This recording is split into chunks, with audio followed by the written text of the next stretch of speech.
Hi everyone, welcome back. Today's video is a little bit of a hodgepodge. I had a whole bunch of clips of different pieces that I was making, and none of them actually equaled an entire video. So I've mushed them all together and made one video for you today showing you all of the little bits and bobs that I was doing to get ready for costume college. I will be showing you how I made my Hamilton Spencer and my thoughts on that pattern, as well as fixing my red vintage dress, as well as creating a pelisse to go over my Regency day dress. I hope you like this sort of montagey video. If you do, give it a like. If you want to see more videos like this from me, please hit the subscribe button. And without further ado, let's get into it.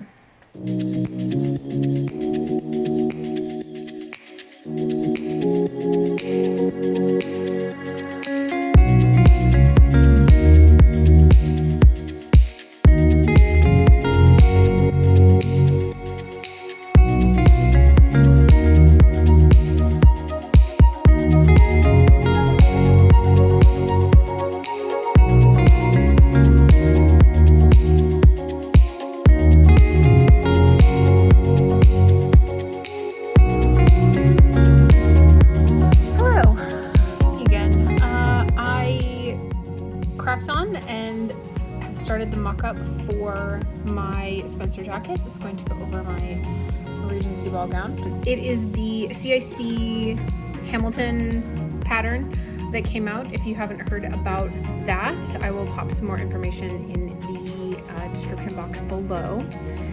It essentially benefits the costuming community in New York City on Broadway. So, mock-up is in black. I'm sorry if it's hard to discern from the navy voile. Mostly overall fits fairly well. I think the underbust is very large. I'm going to need to take these darts in. Yeah, I think it's just a little bit large all the way around. I think I can take some more out of the side seam, as well as, I don't know if you can see it, I probably can't show you, in the center back, essentially there's a little bit extra as well. So I think the whole bottom of the pattern just needs to be tapered in a lot. I think there's just enough room in the bust. The sleeves are sitting funny again. The sleeve of my gown is up here. This is down here. I probably will at some point retrace this and reset the sleeve. Also, the sleeve is incredibly baggy. I think I might take out at least 2 full. I was pinching it, and there's probably at least 2 full inches I can take out of the pattern, out of the width of the sleeve. The length is good. I'm getting some velvet for the cuffs. The final is not going to be black. It will be pink. I'll show you the fabric in just a second. It's like a pink silk shantung. Pink silk shantung. Say that 5 times fast. I think that is, my arm is getting tired from filming. I think that's about it. Yeah, definitely going to take in some under the bust here, probably a little bit, taper this seam here at the side, and also a little bit at the side back, just kind of narrow this all in. Otherwise, the upper back fits really beautifully. I think the collar is going to sit in a nice place. The shoulder all works. I think it's just, in Sostein's video on YouTube, she does say that in speaking to the maker of the designer of the pattern, that they left a lot of room in the rib cage for dancers. So for those of us wearing it for Regency, it is not uncommon that we have to sort of take out more fabric on that sort of underbust line. Because it is silk and I'm wearing it over a silk gown, I think I'm going to end up serging and maybe flatlining, but I'm not sure how much of it I'm actually going to line. Even just wearing the silk gown and then the cotton over the top, I am warm right now, so I don't know how much lining this is actually going to get. It will get a velvet lapel, a velvet collar, and the cuffs will be velvet. So we are moving on with that. That's it for now. This is the silk that I'm going to make the Spencer out of. It's a shantung. It's a bit slubby. Again, I know it's not historically accurate, but I really like it. And then the velvet for the cuffs and the collar and the lapels will be a darker, I don't think I'm buying this. I think I'm actually going to buy like a cotton velveteen instead, so it's a little stiffer. This is really like squidgy. But it's going to be this color, kind of slightly darker rose colored velvet to go with it. Hello. All right, this is mock-up number 2 of my Regency Spencer. I am pretty happy, I think, with where we are. I took the darts in, and that seemed to take out enough of the gapping. I didn't end up taking the sides in at all. And then I took the sleeve in by about 1 inch. I did another quick mock-up, but everything was completely wrong, so I had to let some things out. I took too much out of the sleeve. I took 2 full inches out, and that was way too much, so I've only taken 1 inch off the sleeve, and then it was a very tired pup. Yeah, I think that's about it. I think I'm ready to cut into the silk. I need to get some interfacing for the front. I definitely think it's going to need that support, so it's not wrinkly, to make the lapels look nice, and for the collar, to keep the stiffness in the collar. Hi there, welcome back to the cutting table. I wish I had a tripod that I could steady this on, but please excuse the shaking if it's a little shaky. All right, my Regency Spencer mock-up went really well, so I got started and I cut out all of the pieces in the silk and the velvet. I have serged all the edges of the silk because holy bejesus does this stuff like to fray like crazy.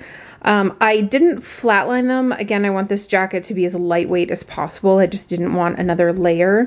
I might add a lining layer later. It's hard to say. But I have the 2 front pieces. Something I altered about the design was I wanted the lapels front and back to be in the velvet. So there's actually a roll line for this on the pattern. So I just cut it on the roll line, and I have the back of the lapel, and then I also cut out front lapels for that. The collar is also going to be in velvet, so I have 2 of those cut out. The back piece and the side pieces are all ready to go. This is the belt. So that is all ready to go. The issue I've run into is I ordered some horsehair canvas to do on the interlining of this to make it stiffer, so that's going to go here, but it has not arrived yet. It's been taking forever, so I cannot dart these and put these together until I get the interlining in. So these are just sitting here waiting, as well as the collar pieces also need to be interlined. So I'm just sort of drumming my fingers until that stuff gets done. So in the meantime, I decided to work on, as I trip over a cable, I decided to start on the sleeves. So I started with the outer sleeve, and I did this yesterday. I wasn't really sure what direction I wanted to go in, but I am absolutely thrilled with how this has turned out. So this is the over sleeve, and I decided to pipe the edge in here and leave a little bit of the silk sticking down. I'm not actually sure if this is the way that you're supposed to do them. I find the instructions for this pattern really difficult to follow, and there's no pictures. So I just sort of made it up and did what I thought looked good. So yeah, this is gonna be the little puff sleeve, and I did the little trim, what's it called? I did the little piping in the velvet, which I think turned out really cute. So I have more piping made. I'm going to pipe the edge of the collar. So the front of the lapel and then the edge of the collar are also going to get, that doesn't want to focus on my hands in there. So I made some more piping. The front edge of the lapel and the collar are both going to be piped as well. And now I'm debating, I really love the way this looks. I think I might also do a piping of the velvet in between the bottom of the jacket and the belt. I think that would look really nice. So yeah, I think that I'm gonna make a little bit more piping for that. And also now I'm debating if I wanna do piped seams in the silk, in between like the side seams and on the back. Debating. Not sure if I want to do that or not. I have time to decide. I have to wait until this interfacing gets here. So I think it would look good. I think it would look great. I'm just not sure. I definitely have enough silk. I'm worried I might not have enough of the velvet left to do the piping for the bottom of the belt. I want to do the turban for this, or the hair decorations in the velvet. And so I need to make sure I have enough left for that, and then I can I'll do the piping on the bottom of the belt, but I think it would look really good because it will mimic this piping here. I have the sleeves cut out and ready to go. I can just assemble those whenever. And then the last thing, oh, I have to save fabric for the cuffs as well. The cuffs on this are going to be in velvet also. So lots to do in the meantime. Get the sleeves assembled. I can probably get all the back pieces assembled and piped. And yeah, I think at this point, I'm just waiting on interfacing. So I will show you when I get both sleeves done. I have to finish the other outer sleeve today. I've got this one pleated and ready to go. I did decide to pleat it instead of gathering it. I hate doing gathers. It's just awful and they make my brain hurt. So, and I just think they never look as nice as pleats. So I think I'm going to do pleating on all of the points where you have to gather it in. I just think it's going to look nicer in the end. So I have to work on the other sleeve, make some more piping, assemble these, and waiting on interfacing.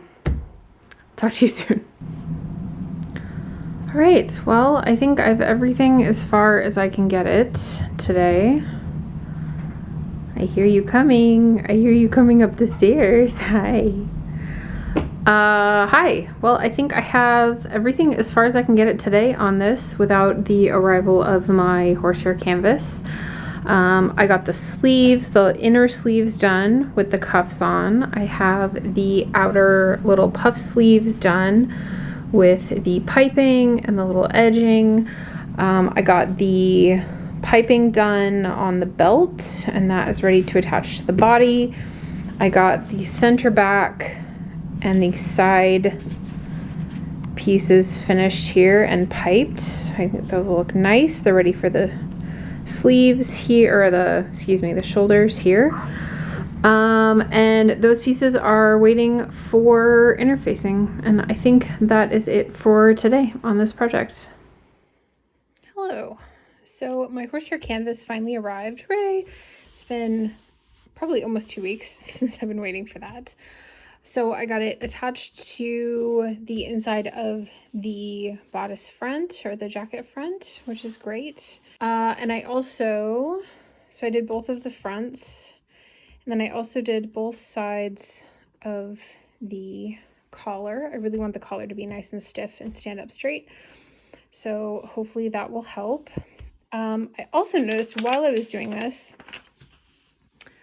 when I was making the facing for the inside of the jacket, I did this piece here because I wanted the whole lapel to be velvet, but I never actually did the rest of this piece. So I need to cut and serge this piece out in silk and then attach it to this so these can get attached to the front of here.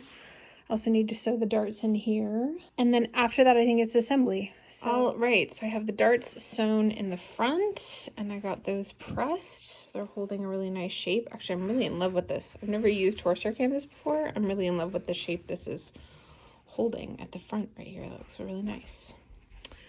So I have those done. I also have the lining finished. So these are ready to go in on the side. So next step, I need to take the cording and add it to the collar. I also need to take the cording and add it to the front edges of the lapels. So I'll probably sew it on this layer first on here, and then we'll attach the lining. So I'll show you that when that's done.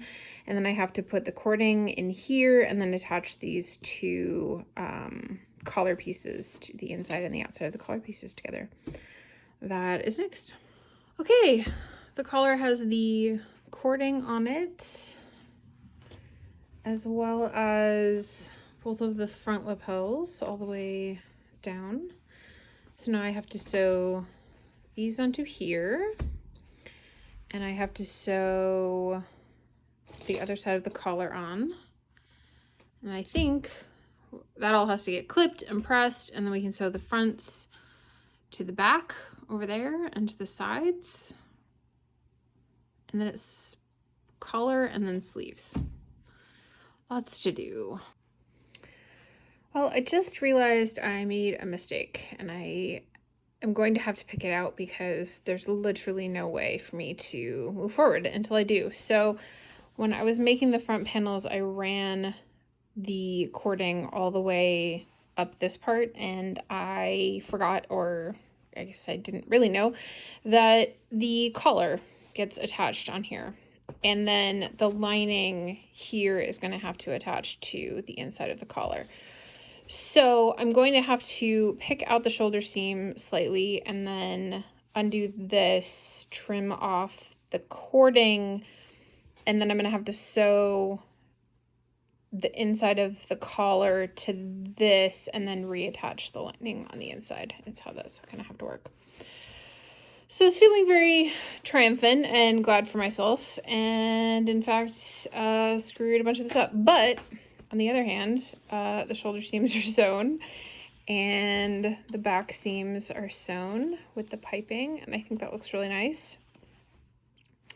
So all of that is good. I'm just going to have to do some very careful picking out of stitches so that I can free this up in here and then attach the collar.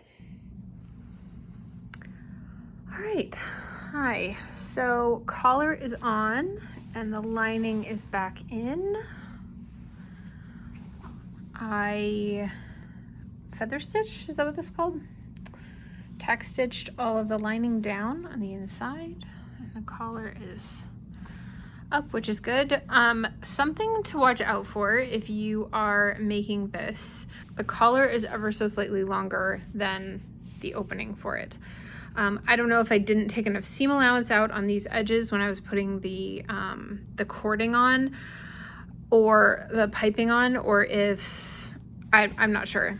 So you're essentially supposed to match the marks up here, but by the time I got down here to the end of the collar, I had run over the lapel here. You can kind of see where the stitches got a little bit messed up. So the collar was almost down here, and I realized that this pattern, the lapel is supposed to stick up.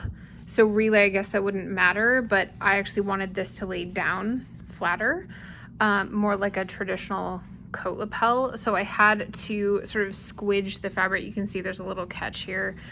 I'm gonna try and fix that later.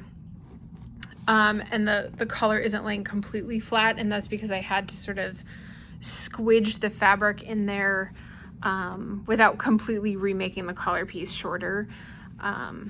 So if you also want this to lie flat and not stick up like this, then I would think about how long, measure this gap before you make the collar so that you know it's going to fit in there a little bit better. But other than that, so there was some hand sewing that had to happen on the inside to make all of these things lie flat. I also sewed the belt on the bottom.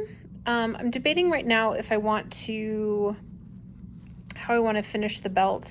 I think what you're supposed to do is cut a lining piece and then sew it here and then along the bottom. And I think I might do that. I think I actually like the width that this is giving me. I mean, obviously there'll be some seam allowance taken out, but as opposed to turning this under this way, I also think it'll be easier to finish this front edge if I just do it, as I run into something. I think it will just be easier if I finish it with the lining on this edge as opposed to trying to turn this under and then figure out how to fold that in. I think it will look cleaner if there's a lining piece. So that was pretty much it for now. I'm gonna cut out this, attach that, and then after that it's sleeve time, and you know how much we all love sleeves. All right, the belt is done, and next up is, let me show you how I did the belt. So the belt is on. I did let's see if you can see this. I did cut there's a seam along the bottom. I did cut a separate lining, and then I flipped that up and ironed the edge under, and then I just stitched in the ditch right along the bottom of this piping to tack it down. So I think that is good to go. I think it's looking pretty good. Now we just have to get sleeves on, which wish me luck. Wish me luck the sleeves go well. All right, and with that, my Regency Spencer is finished. I am super excited, super pleased with the result on this. The belt has the little velvet piping on it. The sleeve has the little velvet piping on it. I've got the cuffs finished and attached. They're also corded or piped to match. I think it just turned out really beautifully. The back, I'll show you. The back seams are piped as well. I think it turned out really beautifully. There's a couple little bits with the collar that didn't turn out perfectly. I will say, if you are making this Hamilton Spencer pattern, put the collar on first, like put the first layer, this layer of the collar on first, then line it while it's attached, and then do all of this lining on the front and piping on the front. I think that would be a much smarter way to go. There's a lot of real estate in here that there was a lot of competition for. I wish I had done the collar first, and then it would have allowed me to adjust this line of the piping and the collar more. So recommendation there, but otherwise the sleeves set in pretty easily. The bottom sleeve, you actually have to ruche it underneath here, but you can't see it, so I just did some quick little pleats. But yeah, this ruched around there and it's all done.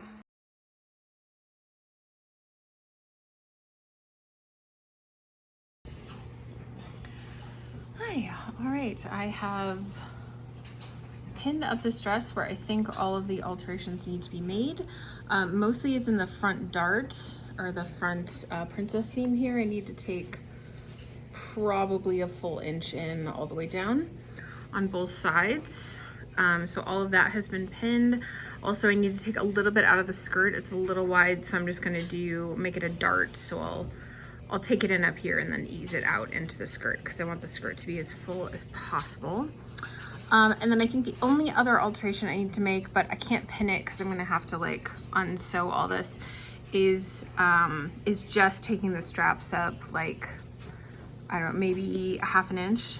It just needs to be a little bit higher, just to kind of raise the whole thing up just slightly. I think that's it. You're seeing the inside of the dress. I pinned it and marked it on the inside. And then I've also pinned, can you see it? No, you can't see it down there. I've also pinned the hem at the bottom where I think I want it to be. I'm gonna mark that, cut it. I'm gonna try and sort of ease into the length that I want. I don't wanna chop off too much all at once. So I'll do that, take the front in, raise these up a little bit, and then hopefully we should be good to go. I'll see you in a minute. Hi. So all of those adjustments worked really beautifully, and I think this dress is ready to go. Again, I took the bust dart in, or the bust princess seam in about 1 inch on either side and ran that down into the skirt. So there is a little seam in the circle skirt, but I think there's so many pleats in it anyway, you kind of can't tell, which is perfect. And that was pretty much the major adjustment that needed to happen. I didn't actually even take the straps in, so all of that was good. I did add a little bit of cute white stitching. I just felt like the top of the dress needed a little bit more, something. I'll give you a close-up shot there. Ooh. There you go. So it's just some embroidery thread, and I did French knots, and then I just ran some more embroidery thread in between the French knots, and I think it looks really cute. It gives it kind of a little more flavor to the gown. Also, the other thing it is helping doing is holding, there's a little tension in here now, and it's sort of helping hold the straps in a good place, which I'm pleased with.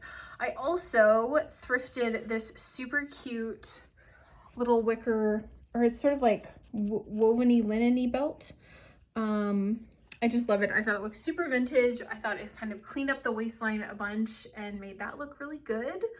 And then all I need are a few accessories to get this finished. So I actually had these left over from my wedding. I wore these to our reception dinner for our wedding. So these are some saltwater sandals that I think I'm gonna wear with. Those are gonna be super cute. And then lastly, I have a bracelet that belonged to my grandmother, and it's very nautical. I'm hoping I can show you all of the little bits. So there's little like camping stove, there's little, let me see if I can show you. There's a little lobster, there's a little like ship's toilet. It's very funny.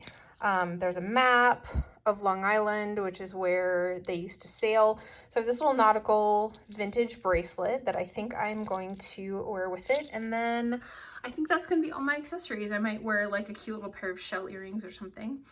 Yeah. But I think this dress is ready to go.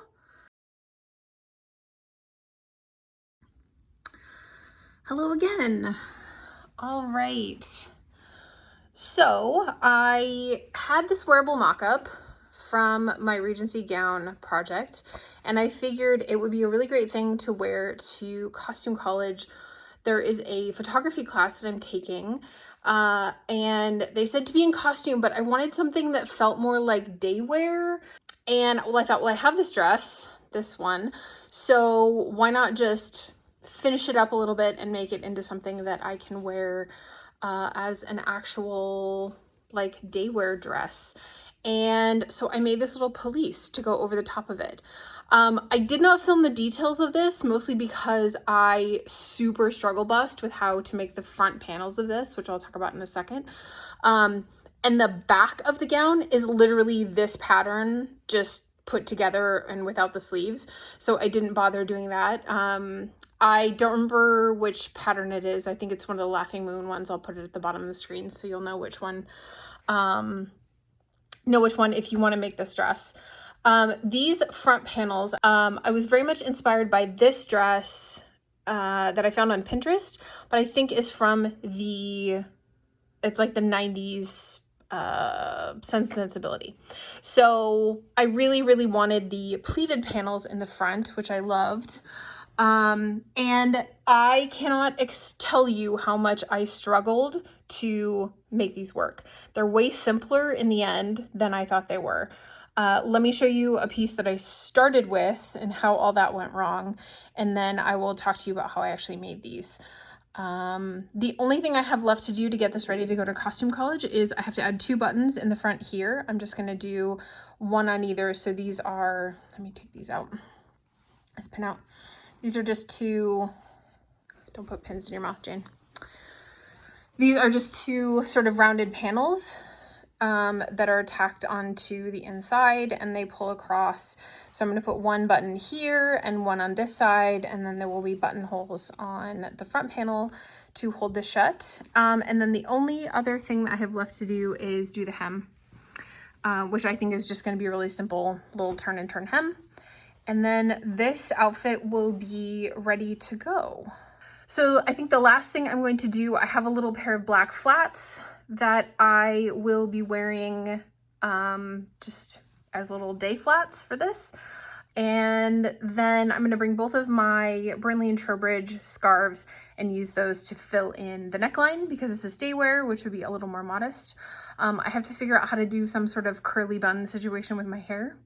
I'm terrible at hair, so hopefully I will, I'll be able to at least have a bun, maybe with a center part. We'll see how that goes.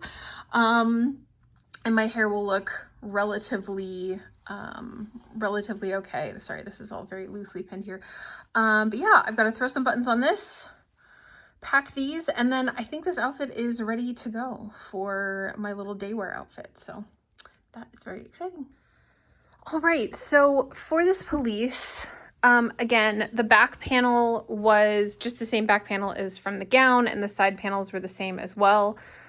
And then the skirt panel from, the side seams are always weird, they're up here in the front. From here all the way around is just 1 panel. I sewed it straight on the sides for about 8 inches, and then I just cartridge pleated this into the back. So it has a lot of nice fullness. And then the front panels are these really interesting pleated panels. Let me show you what I started with and how it went wrong. So I started with a panel that had an arm. Sorry, these are they've been hodgepodge together a lot, but it was essentially a regular panel that had an arm's eye in it. So it had extra fabric here that came out to meet up. In my head, it was going to meet up with the side seam, which was more back here, but the side seams on these Regency dresses is almost at the front of the body. So this was never meeting up correctly. Also, I was trying to drape pleat this, like attach it to here, pleat, and then I would pleat a level over, baste that down. And the problem that kept happening, and I don't know if you can see, is that this is falling off. The problem that I kept running into is I had too much fabric on this side, and as I was pleating over, I was losing fabric, and I wasn't able to mathematically figure out how to do this nicely. So doing it in the draping method just did not work. Somebody else who is more skilled at draping probably could do this, but it was just kept being beyond my skill level. So what I figured out when I went and looked back at the original picture, and I will again insert a picture here for you so you can see, is that all of the stripes on the pattern are perfectly lined up, which led me to believe that this was just, whereas this other draping method kept skewing the fabric onto the bias, that I could, because the side panel was here and these were all in a straight line, essentially the grain is running evenly across, that I could just make this pleated panel off the dress form, which I did. And then I just attached it to the thing, to the shoulder seam. And then it just is a straight seam all the way down in the front. And then I finished the front edge, and that was it. So it was way easier. I think I took about a foot of fabric, so 12 inches of fabric. And then I just did the math on how much I needed to, you can see that over here. I did the math on how to pleat this down, and then I just top stitched all of the pleats in and attached it. And it was way simpler than the version that I kept doing where I would try and hand pleat it. There were just too many angles in this, and it just was not working. So now we have this beautiful pelisse. I have to stick the buttons on the front and do the hems, and then you will see the final version of it at Costume College. Well, that's it, everyone. I hope you liked this sort of random mishmash of video clips. I am super excited to go to Costume College. I can't wait to show you all of the footage. A little bit nervous about vlogging live. That will be an adventure in and of itself. We'll see how well that goes. If you're excited for that, please make sure to subscribe. I'm really trying to hit 1,000 subscribers by Christmas, so if you could, again, hit that subscribe button, it would really help out my channel. Additionally, I do have a Ko-fi account. If you would like to help my account financially, I would love for your support. I am saving up for hopefully some new video equipment, as well as some new sewing equipment, and every little bit that comes in really helps me with that. I have one more video to show you before Costume College, so I'm hoping to get that out sometime early next week.